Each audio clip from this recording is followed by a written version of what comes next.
morning, guys. Happy Tuesday. We're going to read a book this morning that all of my girls have loved. It's kind of just a silly book, and it's called Six Hogs on a Scooter, and it's by Eileen Spinelli.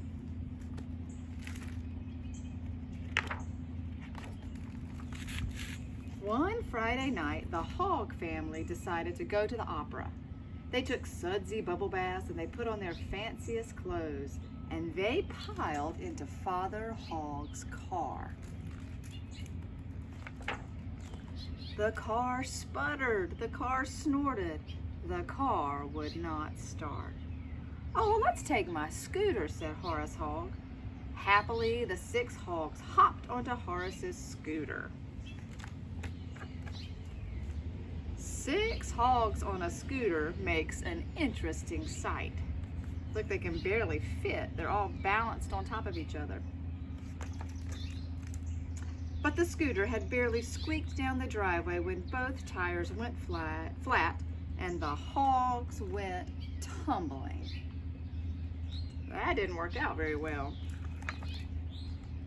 So Penelope Hog said, "Let's roller skate."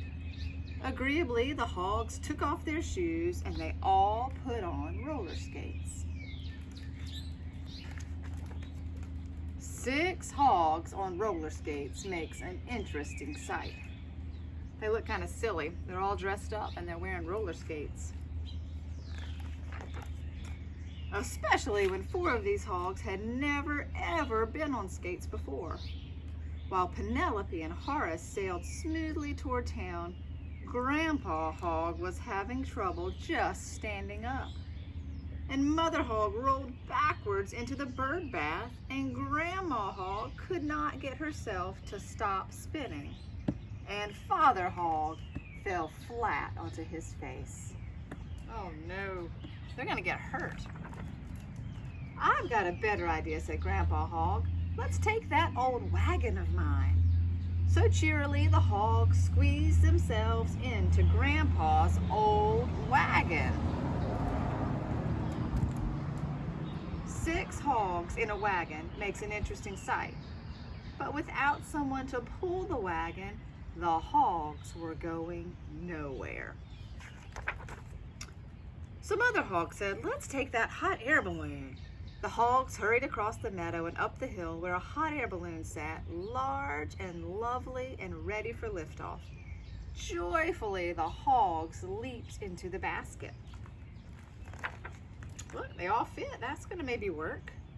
Six hogs in a hot air balloon makes an interesting sight. But huff and puff as it would, the balloon full of hogs would not lift off any higher than a petunia patch.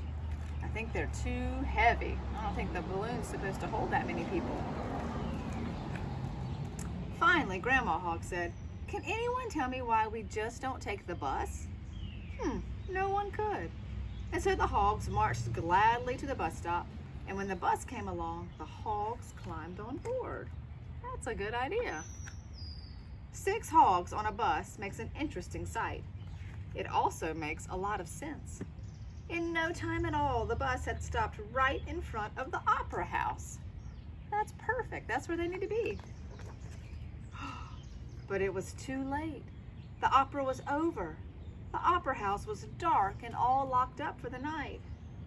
Wearily, Grandpa Hog plopped down on the bus stop bench.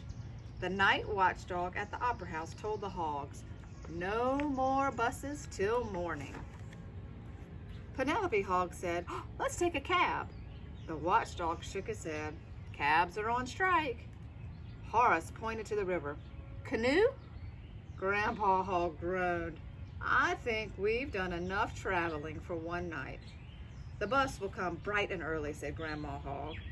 And Mother Hog yawned, and Father Hog closed his eyes.